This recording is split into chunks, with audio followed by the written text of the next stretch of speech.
సైదుల్ గారు, ఇప్పుడు civil services prepare అయిన వాళ్ళు చాలా మంది గ్రూప్ 1 ఎగ్జామ్ కూడా ప్రిపేర్ అవుతా ఉంటారు. అయితే ఈ సివిల్ సర్వీస్ ప్రిపేర్ అయిన వాళ్ళు గ్రూప్ 1 రాసేటప్పుడు వాళ్ళు తీసుకోవాల్సిన జాగ్రత్తలు ఏంటి? వాళ్ళు అడిషనల్ గా ప్రిపేర్ అవ్వాల్సిన ఏమైనా ఉంటే అవి ఏముంటాయి? ఇప్పుడు సివిల్ సర్వీసెస్ పిల్లలకి తెలంగాణ మూమెంట్ 150 మార్క్స్ ఉంటుంది, తెలంగాణ హిస్టరీ 50 మార్క్స్ ఉంటుంది, తెలంగాణ ఎకానమీ 50 మార్క్స్ ఉంటుంది, తెలంగాణ జియోగ్రఫీ 30 మార్క్స్ ఉంటుంది.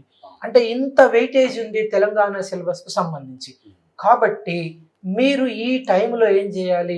Telangana movement, Telangana history and culture ఇవి రెండు కలిపితే శాతవాహన్ నుంచి అసఫ్ జాహీల వరకు, అసఫ్ జాహీల నుంచి కిరణ్ కుమార్ రెడ్డి వరకు, రాష్ట్ర అవతరణ నుంచి రాష్ట్ర విభజన వరకు ఏం జరిగింది అనేటటువంటి ఒక సమగ్రమైనటువంటి అవగాహన ఏర్పరచుకోవాలి. అట్లాగే తెలంగాణ ఎకానమీ 50 మార్క్స్ ఉంది సార్.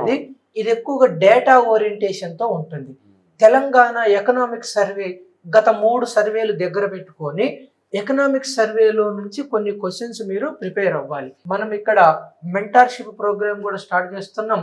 ఈ మెంటార్షిప్ కి ఒక చీఫ్ మెంటార్ ఉంటారు.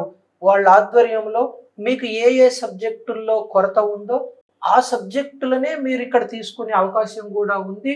మన సార్ అలాంటి ఏర్పాటు కూడా చేశాడు. కాబట్టి మీకు ఓన్లీ తెలంగాణ ఎకానమీ కావాలనుకుంటే మన చీఫ్ మెంటార్ సార్ని కలిసి, సార్ నాకు తెలంగాణ ఎకానమీ కావాలి. ఈ గ్రూప్ 1కి గ్రూప్ 2కి చదివిన పిల్లలకి ఈ తెలంగాణ అంశాల మీద బాగా పట్టుంటది.